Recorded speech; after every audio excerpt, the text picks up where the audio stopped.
Welcome back to statistics. We're going to talk now about something called the z-score for an observation. The z-score is sometimes called the standard score for the observation, and it's simply the number of standard deviations that the observation lies above the mean. The z-score makes sense for any quantitative distribution, but it's particularly useful for normal distributions for a reason that we'll see in a minute. Also, the z-score is related to the standard normal distribution that we've seen before. That is, the normal distribution with mean 0 and standard deviation 1. So in this video, we'll talk about the definition of the z-score, we'll show some examples, and learn how to compute with them.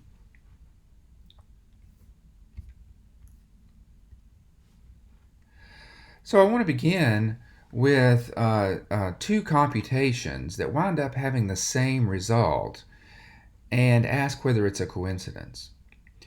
In the first, we have a variable x that's height in inches, and it's given as normal with mean 68 inches and standard deviation 2.5 inches. And I've just computed the proportion of heights that are bigger than 70.5 inches, and that turns out to be 15.87%.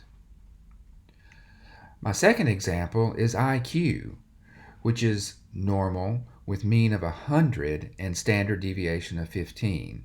And I guess the units here would be IQ points. I've computed the proportion of IQ scores that are greater than 115, and I got, again, 15.87%. So you might have guessed already that this is not a coincidence. What ties these two things together? Well, if you think about standard deviation, it turns out that for height, the 70.5 is exactly one standard deviation above the mean. And for IQ, the 115 is also one standard deviation above the mean. And it turns out that this is why those two proportions turned out to be the same, 15.87%.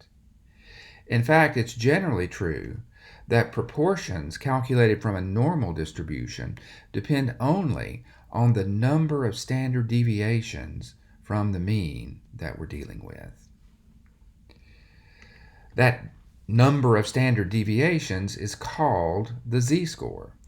In the z-score, we're essentially measuring things just on a different scale. We're measuring in units of standard deviation. So suppose we have an observation from a distribution with a known mean and a known standard deviation. We want to find the z-score, which is just the number of standard deviations from the mean to the observation. So the way that we would do that is we'd first calculate the distance from the mean to the observed value. So you would just take your observed value and subtract off the mean, and that would be the distance. And then you divide that distance by the standard deviation. The result of that division would be the number of standard deviations that lie between the mean and your observed value. You can restate all this in the language of variables. Suppose a variable x has a mean mu and a standard deviation of sigma. The z-score for x would just be, again, the number of standard deviations from mu to x, and it would be given by this formula. X would be our observed value in the previous slide, mu would be the mean, and sigma would be the standard deviation. So we just have observed value minus mean over standard deviation. That's the z-score. Let's take a look at a couple of examples. In the first, let's consider height in inches. Again, it will be normally distributed with mean 68 and standard deviation 2.5. And let's ask for the z-score of a man who is 6 feet 1 inches tall. Well, we begin by putting up our familiar graph of the relevant normal distribution. 6 feet 1 inches is 73 inches. So I'm looking for the number of standard deviations from the mean of 68 to the observed value 73. So you can see here probably just by eye that it looks like this is going to be 2 standard deviations.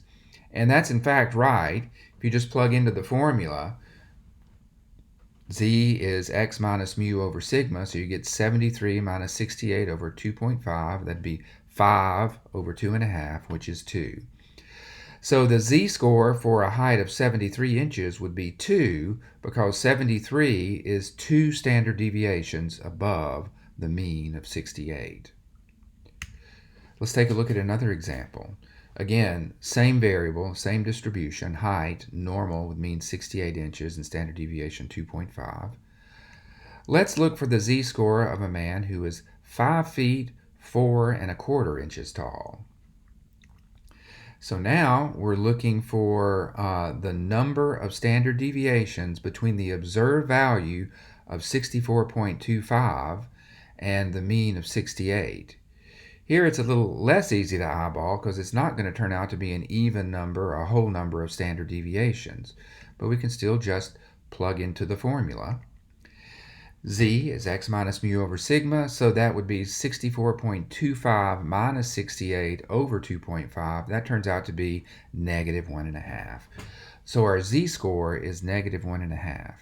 The negative sign here indicates that the observed value is 1.5 standard deviations below the mean. So these are the basic facts about z-scores. The z-score by definition is the number of standard deviations from the mean mu to the observed value x. If z is positive, that means that the observed value is greater than the mean. If z is negative, that means the observed value is less than the mean. The formula for the z-score is given here. We've seen that in the previous slides.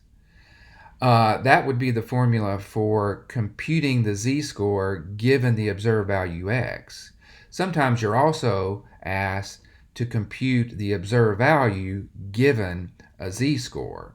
And to do that, you have that second formula listed there. The second formula just comes from the first by solving it for x. Another basic fact about the z-score is that it does not depend on the units of measurement of the observed values. So for instance, if I'm measuring time in seconds and you're measuring time in hours, and we both compute a z-score, we'll wind up with exactly the same value. The reason this is true is because ultimately the units of x, the mean, and the standard deviation are all the same. So when you apply the formula to compute the z-score, the units on top and the units on bottom are essentially the same and they cancel out. And that means that the units of the z-score are, well, there are none.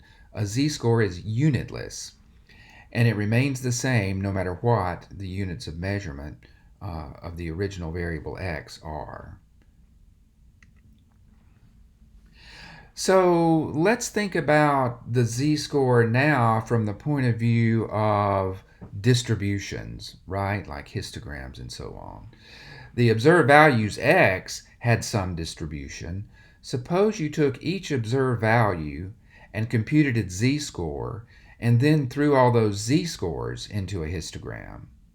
What could we say about that? Well, there's a fairly simple answer to that question. And this slide just kind of walks you through it. So suppose x has a mean of mu and a standard deviation of sigma. Then if you take x minus its own mean, that's going to turn out to be 0. One way to see this is to think, for instance, in terms of salaries. Suppose that over the course of a year, you get a 3% raise in your salary. But then suppose over that same year, inflation is also running at 3%. So your raises added 3% to your salary, but inflation ate up that 3%. So your net raise would be 0. And that's the same thing that's going on here. X minus mu would have mean 0. And once that's true, x minus mu divided by anything, including sigma, would also have mean 0. But x minus mu over sigma is z. So that just shows that the mean of z is 0. You can think through the standard deviation in sort of the same way. X has standard deviation sigma, and so it turns out that x minus its own mean, mu, will also have standard deviation sigma. One way to think about this is in terms of histograms. If you think about the histogram for x, its standard deviation is a measure of its spread. Now think about the variable x minus mu. That just shifts the histogram for x to the left until it's centered over 0. But it doesn't change the spread of the histogram at all. And so that means that the standard deviation of x minus mu is going to be sigma, just like the standard deviation of x is. Well then, once you take x minus mu, which has standard deviation sigma, and divide that by sigma, you're going to get a standard deviation of 1. And therefore, the standard deviation of z has to be 1, because x minus mu over sigma is z. So the upshot from this is that for any distribution, the mean of the z-scores is going to be 0, and the standard deviation of the z-scores is going to be 1. That's true for any distribution.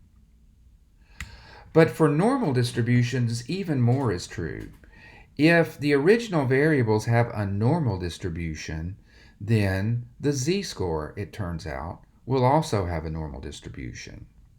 We already know that the mean of those z-scores is 0 and the standard deviation of those z-scores is 1.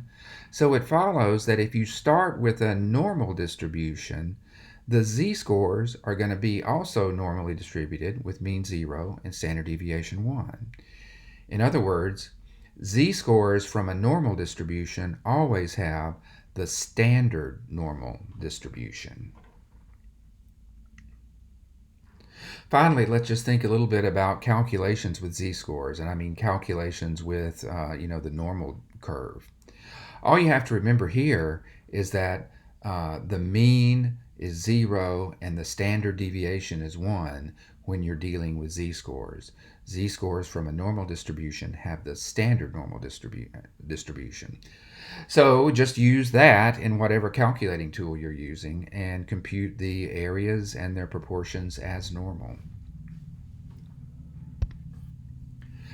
So that's a quick introduction to z-scores. We'll have more to say about that topic shortly. In the meantime, take care, and I'll see you again soon.